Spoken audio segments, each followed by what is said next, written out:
Une femme adoptée a fait une découverte bouleversante. Salut à tous et bienvenue sur AZ237. Une femme adoptée a finalement retrouvé ses origines, puis elle a fait une découverte qui a changé sa vie. Qui n'aime pas les histoires de Happy Ever After? Et personne ne connaît mieux que Sarah Culberson la nostalgie d'un conte de fées.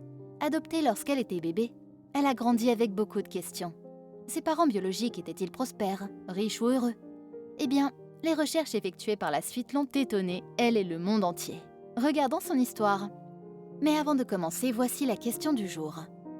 Fin d'un couloir et début d'une plaine. D'une langue ancienne, je suis la 4e. Qui suis-je? Donnez-nous votre réponse dans les commentaires. La réponse exacte vous sera donnée à la fin de la vidéo. N'hésitez pas à liker la vidéo pour nous encourager. Et si vous êtes nouveau sur la chaîne, abonnez-vous et activez la cloche de notification pour ne manquer aucune de nos prochaines vidéos. Sarah Culberson a été adoptée par une nouvelle famille alors qu'elle n'avait qu'1 an. Elle n'avait aucun souvenir de ses parents ou de ce qu'ils étaient, mais sa maman et son papa adoptif étaient gentils et aimants. Elle s'interrogeait toujours sur les personnes qui l'avaient mise au monde. Ses parents adoptifs étaient blancs, mais elle n'était pas blanche. Elle était l'une des rares personnes de la communauté de Morgantown où elle a été élevée. Et cela l'a menée à se demander d'autant plus d'où elle venait et quelles étaient ses origines. En grandissant, elle s'est sentie obligée de le découvrir. Elle avait beaucoup de questions et la seule façon d'y répondre était de retrouver ses racines. Ses parents adoptifs ne pouvaient pas lui en dire plus, car son adoption avait été clôturée. Mais ils l'ont beaucoup soutenue. Ils ne connaissaient donc pas non plus le secret stupéfiant des origines de Culberson. Il n'y avait rien dans le passé de Culberson qui pouvait indiquer la révélation qui l'attendait. Elle avait eu du mal à grandir en tant qu'enfant non blanc dans une famille blanche. En 2009, dans un de ses mémos intitulé « L'attention du monde », elle a longuement parlé de son enfance. Au lieu d'être noire ou blanche, elle se sentait comme une fille brune, mais elle faisait tout ce qu'elle pouvait pour se fondre et ressembler à tout le monde. Elle était la seule élève qui n'était pas blanche parmi tous les élèves de sa classe. Lorsque sa mère adoptive lui a demandé un jour par curiosité où est-ce qu'elle en était avec ses recherches sur son passé, elle a enfoui son visage dans les larmes et a dit « Je ne sais pas et je ne veux pas y retourner ». Mais au fur et à mesure que le jeune enfant grandit, les choses changent radicalement. Adopter un enfant 2 jours après son premier anniversaire peut sembler étrange à cause de la peur de revenir en arrière. Comment un enfant d'1 an peut-il se souvenir de quoi que ce soit, et encore moins des souvenirs d'un nourrisson avant son premier anniversaire? Et peut-être que les enfants ne se souviennent pas des choses, peut-être des sentiments, une sensation de sécurité et d'abandon. Culberson a-t-elle été abandonnée? Un jour, lorsqu'elle a regardé une vidéo éducative sur l'adoption qui montrait une femme abandonnant son enfant, elle a été troublée et a dû se demander « Pourquoi une mère abandonne-t-elle son enfant? A-t-elle été abandonnée ?» s'est-elle interrogée à haute voix. Entourée de diverses questions dans son cœur, où était le père dans la vidéo? Où était mon père? Pourquoi le père dans le film ne pouvait-il pas aider? Mon père n'aidait-il pas ma mère? Mon père voulait-il rester avec ma mère? Pourquoi mes 2 parents ne voulaient-ils pas de moi? Elle avait désespérément besoin de savoir. Elle a passé 9 mois avec sa mère, nommée Penny, avant d'être placée en adoption. Son prénom était Esther, avant d'être changé en Culberson par ses parents adoptifs. Mais elle a d'abord retrouvé sa mère, mais il était trop tard pour se réconcilier. Car on lui a dit que la mère était morte d'un cancer il y a 10 ans. Madame Culberson a pu rencontrer la famille de sa mère, qui lui a dit beaucoup de choses sur sa mère avant sa mort. Elle n'a appris à connaître sa mère et son apparence qu'à travers une photographie. On lui a dit que son père était originaire de Bumpy en Sierra Leone, en Afrique, et qu'il avait une famille respectable. Ces 2 familles étaient des personnalités dignes. Elle a obtenu une maîtrise en beaux-arts à l'America Lecture Théâtre et a commencé à travailler comme actrice. « J'avais peur qu'il ne veuille pas me rencontrer », s'était-elle dit. Mais j'ai compris qu'il était plus facile d'être en colère que de lâcher prise. Elle a dû lâcher prise et pardonner à son père, en se mettant à sa place et en ressentant ce qu'il a ressenti en la perdant au profit d'une autre famille. Madame Culberson ne connaissait pas grand-chose de cette histoire lorsqu'elle a commencé à rechercher sa famille biologique à l'âge de 28 ans. Elle a été élevée en Virginie occidentale après avoir été adoptée par une famille blanche et a découvert par la suite que sa mère biologique était morte lorsqu'elle avait 11 ans et que son père vivait dans un village de Sierra Leone. Sa recherche de sa famille biologique a abouti à un appel de son oncle qui lui a annoncé la nouvelle qui a changé sa vie à jamais.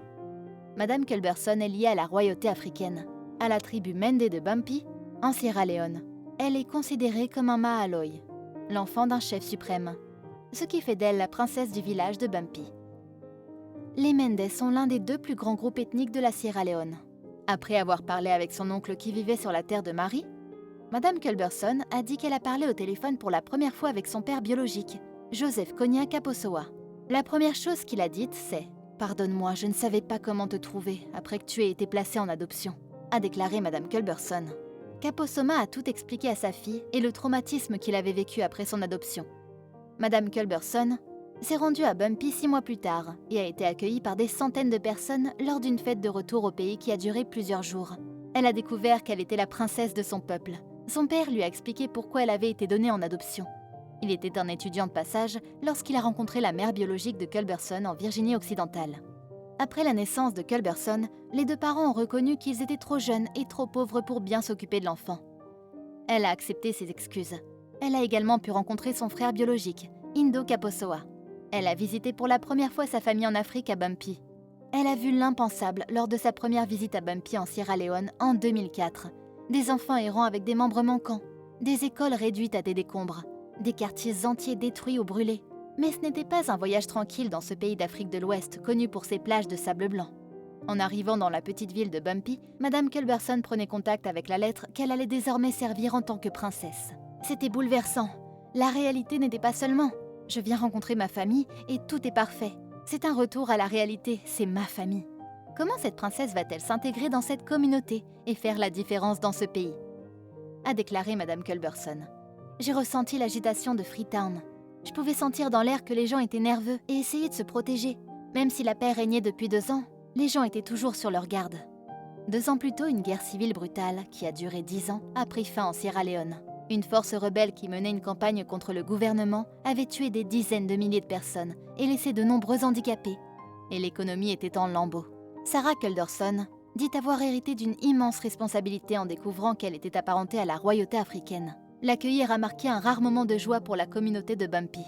Des centaines de personnes sont venues la saluer lors d'une cérémonie spéciale en 2006. Son père biologique lui a offert une magnifique robe verte et il portait une chemise assortie. Il y avait de la danse et des chants en mendé. Nous nous préparons pour Sarah. Des images de la célébration montrent Culberson souriant, perché à côté de son père.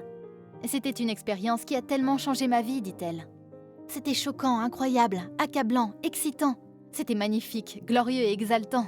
Mais la cérémonie joyeuse n'a jamais pu occulter le désespoir évident de la communauté en convalescence.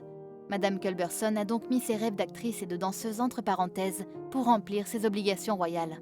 Elle s'est donc mise à travailler aux côtés de son frère biologique Indo Kaposoa et a fondé la fondation Kaposoa, aujourd'hui appelée Sierra Leone Rising, en 2006 pour reconstruire le lycée de Bumpy et promouvoir l'éducation dans le pays. L'ambition de Madame Culberson n'a cependant pas surpris sa famille. Son père adoptif explique que sa passion pour les gens remonte à son enfance. Sarah était une enfant d'1 an extravertie, qui allait à la rencontre des gens lorsque nous l'avons adoptée. Elle est toujours cette même personne extravertie qui aime et apprécie sincèrement presque toutes les personnes qu'elle rencontre, a déclaré James Culberson, professeur de neurobiologie à l'Université de Virginie occidentale. Presque dès sa première visite en Sierra Leone pour rencontrer son père, elle a considéré que son rôle de princesse consistait à essayer de trouver un moyen d'aider. Elle a certainement reconnu son lien étroit avec une famille, une chefferie et un pays, a démontré un énorme développement personnel dans de nombreux domaines. Madame Culberson, actrice et danseuse, affirme que son titre ne signifie pas qu'elle est devenue riche. Au contraire, elle a hérité d'une immense responsabilité pour restaurer les bâtiments et offrir de l'espoir aux personnes vivant dans un pays déchiré par la guerre. Sierra Leone Rising s'est engagée à fournir au pays de l'eau potable. Jusqu'à présent, dit Culberson, la fondation a réussi à fournir 9 puits, desservant quelques 12 000 personnes à travers la Sierra Leone. Le groupe s'efforce également de fournir des serviettes hygiéniques réutilisables aux personnes ayant leurs règles. Aujourd'hui, par le biais de la fondation, Culberson et Kaposoa ont lancé la campagne Mask on Africa pour aider à ralentir la propagation du Covid-19 en Sierra Leone. Cela fait 16 ans que Madame Culberson a appris qu'elle était une princesse. Outre la gestion de la fondation, elle est également une conférencière spécialisée dans la diversité, qui s'adresse souvent aux entreprises et aux organisations désireuses de créer des environnements de travail plus inclusifs. Même si elle aimerait retourner au théâtre et à la danse, elle affirme que son statut de princesse a changé la trajectoire de sa vie à jamais. Et cela l'a changé pour le mieux, dit-elle. Ça m'a fait grandir tellement en tant que personne, et rapidement. Je vois l'importance. Je vois que je ne suis qu'une des pièces mobiles du travail effectué en Sierra Leone. Elle ajoute également qu'elle l'honore et le chérit. Quelle est votre opinion au sujet de cette histoire ? Dites-le nous dans les commentaires. Et maintenant, la réponse à la question du jour. Un delta. Bravo à tous ceux qui ont trouvé la bonne réponse. Nous voici arrivés au terme de cette vidéo. Merci de l'avoir regardée jusqu'à la fin. Surtout, n'oubliez pas de la liker et la partager autour de vous. À très bientôt sur AZ237.